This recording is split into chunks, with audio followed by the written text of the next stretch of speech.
एक छोटा सा गांव था। नाम था सोनापुर। वहाँ एक गरीब दंपत्ति किशन और मीरा अपनी रोजी रोटी के लिए आलू पूरी का ठेला चलाते थे। उनकी पूरी का स्वाद लाजवाब था। मसालेदार आलू की सब्जी, ऊपर से हरी मिर्च और धनिया की खुशबू, और फूली फूली गरम पूरी। लेकिन पता नहीं क्यों अब उनके ठेले पर कोई आता ही नहीं था। उसी गांव में मोहन नाम का एक आदमी भी आलू पूरी बेचता था। उसके ठेले पर रोज इतनी भीड़ रहती कि जगह भी नहीं मिलती थी।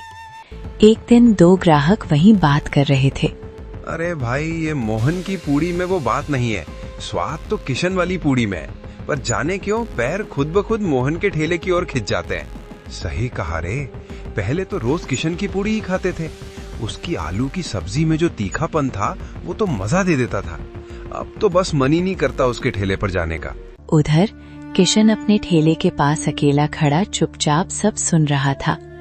वो मन ही मन बोला, पहले तो मेरे ठेले पर भी भीड़ लगती थी, अब सब मोहन के पास क्यों जा रहे हैं? क्या उसने कोई जादू कर दिया है क्या? उस रात मोहन ने अपना ठेला जल्दी समेटा। सारे आलू पूरी बेच चुका था। घर पहुंचते ही उसकी पत्नी सजन बोली, जी, आज तो अमावस्या की रात है, याद है ना? हाँ याद है। तुमने तैयारी कर ली? पूरे 13 किलो चिकन पका लिया है। पर बताओ ना, हर बार 13 किलो ही क्यों, 10 या 20 क्यों नहीं? जी, अरे भगवान, मैंने उसे 13 तारीख को ही नींद से जगाया था। अब उसे हर अमावस्या को 13 किलो चिकन चाहिए। अगर नहीं दिया तो हमें ही खा जाएगा। सजन कांप गई। क्या? आपने उसे जगाया क्यों? मोहन धीरे से बोला, पगली, उसी की वजह से तो हमारी पूड़ी बिकती है, वरना हम भी किशन की तरह बैठे रहते। उसके कारण ही हमारे अच्छे दिन आए हैं, उसका शुक्र मानो। दोनों कुछ देर खामोश रहे। बाहर हवा में अजीब सी सहरन थी। फिर मोहन बोला, चलो अब सो जाओ, मैं जाकर उसको चिकन खिला कर आता हूँ।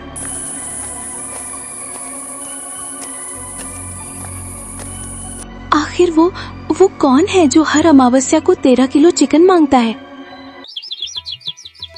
अगली सुबह सूरज की किरणें गांव की पगडंडियों पर फैल चुकी थीं। मोहन अपने ठेले को चमका रहा था। तेल गर्म हो चुका था और पूरी तलने की खुशबू पूरे चौराहे में फैल रही थी। उसके चेहरे पर वही आत्मविश्वास था। उधर किशन अपने ठेले पर उदास बैठा था। बर्तन सजे थे, आलू की सब्जी तैयार थी, पर ग्राहक कोई नहीं। वो मन में बोला, पहले तो मेरे ठेले पर भी भीड़ लगती थी, अब सब मोहन के पास क्यों जा रहे हैं? क्या उसने कोई जादू कर दिया है क्या? तभी गांव में शहर से आए एक दंपत्ति दाखिल हुए, राकेश और नेहा। उन्होंने एक गांव वाले को रोका। भाई साहब, हम नए आए हैं इस गांव में, नाश्ता करना है, बताइए कहाँ मिलेगा अच्छा? सबसे बढ़िया नाश्ता तो मोहन के ठेले पर मिलता है, यहीं पास में है। दोनों ने शुक्रिया कहा और चल पड़े। जब वे मोहन के ठेले के पास पहुंचे तो वहां भारी भीड़ लगी थी। अरे जी, यहाँ तो बहुत भीड़ है, कितना इंतजार करें? सही कहा, चलो कहीं और देखते हैं। तभी नेहा की नजर पास में पड़े एक सुनसान ठेले पर पड़ी। देखो जी, उधर वो ठेला कितना साफ है और खुशबू भी कितनी अच्छी आ रही है। हाँ, चलो वहीं चलते हैं। वो दोनों किशन के ठेले पर पहुंचे। किशन ने उन्हें देखकर मुस्कुराते हुए कहा, आइए सर मैडम, गरम गरम आलू पूरी दूं? हाँ भाई, 2 प्लेट देना, पूरी एकदम फूली हुई होनी चाहिए। किशन ने स्नेह से 2 प्लेट परोसी। दोनों ने पूरी चखी। वाह, ये तो वाकई लाजवाब है। सच में भाई, तुम्हारी पूरी का तो कोई जवाब नहीं। पर एक बात बताओ, इतने बढ़िया स्वाद के बाद भी यहाँ कोई ग्राहक क्यों नहीं? क्या बताऊं साहब, उस मोहन ने कुछ जादू कर रखा है। गांव वाले अब मेरे ठेले की तरफ देखते भी नहीं। आप शहर से हैं इसलिए बच गए, नहीं तो आपके पैर भी उसी के ठेले की ओर खिंच जाते। अरे भैया, ऐसा कुछ नहीं होता, अपने कर्म देखिए, जादू टोने पर क्यों दोष डालते हैं? इतना कहकर दोनों चले गए। पर उधर मोहन ये सब दूर से देख रहा था। वो तुरंत अपना ठेला समेटकर जंगल की ओर निकल गया। अंधेरा गिरने लगा था। जंगल के भीतर वो एक पुरानी गुफा में दाखिल हुआ। भीतर से कुछ मंत्रों की आवाज आई। हवा भारी हो गई और ठीक 10 मिनट बाद वो पसीने से तर हाफता हुआ बाहर निकला।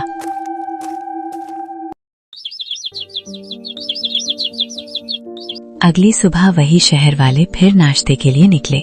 सुनो जी, पता नहीं क्यों मेरा मन उस मोहन के ठेले पर जाने का कर रहा है। अरे मेरा भी मन कर रहा है, पर कल तो मैंने कहा था वहाँ भीड़ ज्यादा है, फिर भी मुझे क्यों आज वहीं जाने का मन कर रहा है।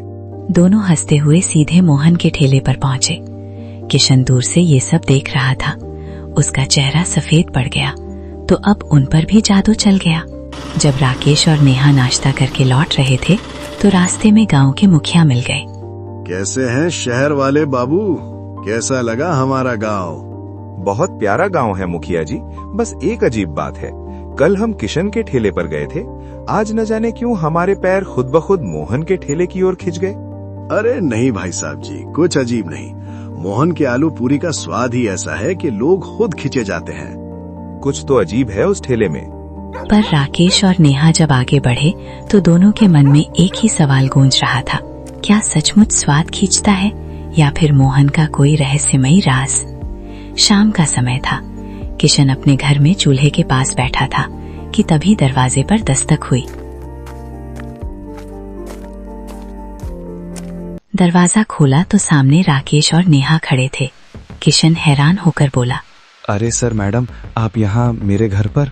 हाँ किशन जी, जो आपने कहा था लगता है वो सब सच है। देखा, मैंने पहले ही कहा था वो मोहन कोई साधारण आदमी नहीं है, पर आपको यकीन ही नहीं हुआ। अब यकीन हो गया है किशन, जो आज हमने देखा उसके बाद शक की गुंजाइश नहीं बची। किशन हैरान होकर बोला, क्या देखा आपने? हमने मोहन को जंगल की तरफ जाते देखा। एक थैली में कुछ था, शायद वही राज छिपा है वहाँ। चलो आज उस जादू का पर्दा फाड़ ही देते हैं। तीनों जंगल की ओर निकल पड़े। हवा ठंडी थी, पेड़ झूम रहे थे और चारों तरफ एक रहस्यमयी सन्नाटा था। सुनिए, ये कैसी गंध है?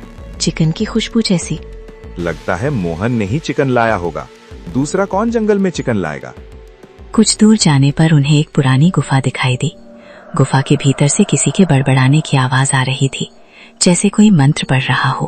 किशन सुनो, ये आवाज मोहन की लग रही है। मुझे डर लग रहा है, वापस चलें? नहीं नेहा जी, अब पीछे नहीं हटेंगे, चलिए। तीनों धीरे धीरे गुफा के अंदर गए। उस रात के बाद किशन, राकेश और नेहा को किसी ने फिर कभी नहीं देखा। कहते हैं तीनों उसी गुफा में कैद हो गए और मोहन का राज ही रह गया। अगली सुबह मोहन ने हमेशा की तरह अपना ठेला लगाया, मुस्कुराते हुए पूरी तलने लगा और इसी तरह खत्म हो गई कहानी एक लालची आलू पूरी वाले की।